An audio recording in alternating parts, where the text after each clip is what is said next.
Have you ever just stopped for a second, wondering if you should say many or much? Yeah, we've all been there.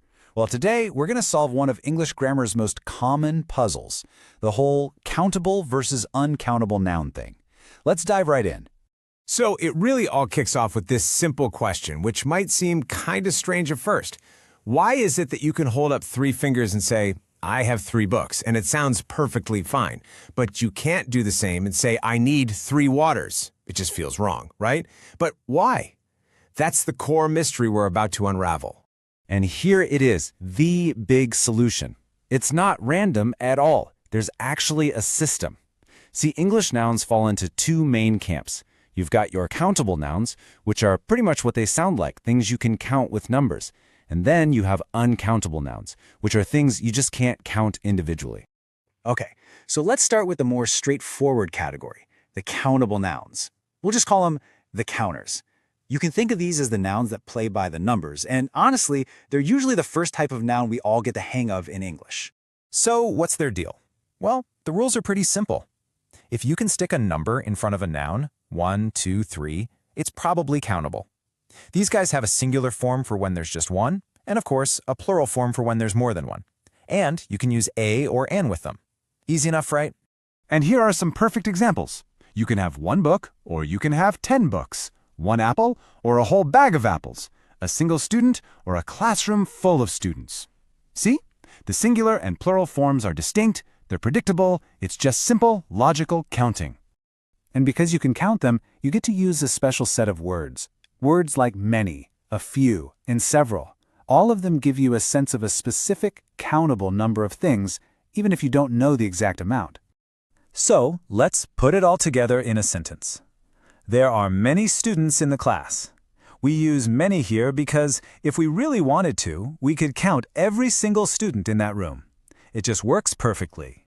All right, so we've got the counters down. Now let's get a little adventurous and step into the trickier territory, the uncountable universe. These are the rule benders, the nouns that you can't just line up and count off. So what makes these guys so different? Well, for one thing, you can't count them one by one. And because of that, they almost never have a plural form. You'd never say informations or furnitures. It just sounds weird.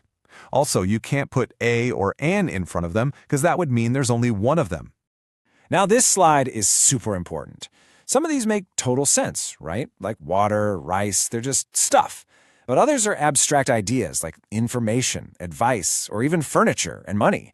Think about it. You can have many pieces of furniture, but you can't have 5 furnitures.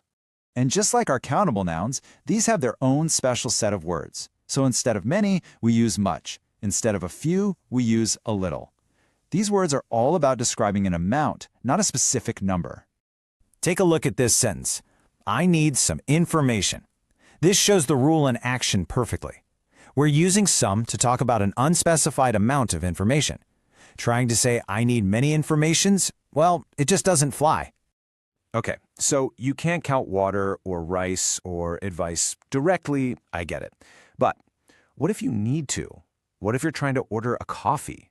Well, there's a clever little hack for that. Let's call it the container trick. I mean, this is the big question, isn't it? We live in a world where we have to specify amounts of these things all the time.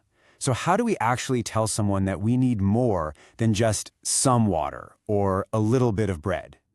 The solution is this really neat 3-step trick. First, you take your uncountable noun.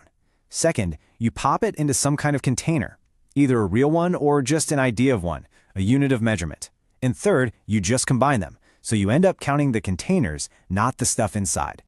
And here's exactly how that works in the real world. You can't count advice, but you can count pieces of advice. You can't count water, but you can definitely count glasses or bottles of water. The noun you're actually counting is the container. 2 glasses, 3 loaves, 5 pieces. Pretty simple when you think about it. All right, we've gone through the counters, the uncounters, and the awesome trick to count them. So let's pull it all together with a final cheat sheet to make sure it sticks. And here we have it, side by side. On the left are trusty countable nouns. You count them, they have plurals, and they use words like many and a few. And over on the right, the uncountables. You can't count them, they don't usually have plurals, and they use words like much and a little. That's really the core of it right there. So, if there's one thing you remember today, make it this golden rule. 3 apples? Yes, perfect. Much water? Absolutely. But many informations? No, that's the classic mistake. The correct way is much information. If you can just lock this one in, you've pretty much mastered the whole concept. And we'll end with a little something for you to think about. Now that you know the rules and the tricks, what's the trickiest uncountable noun you've ever come across? Is it something like luggage or knowledge, maybe research? Honestly, thinking about the weird ones is the best way to really make this knowledge your own. Thanks for tuning in.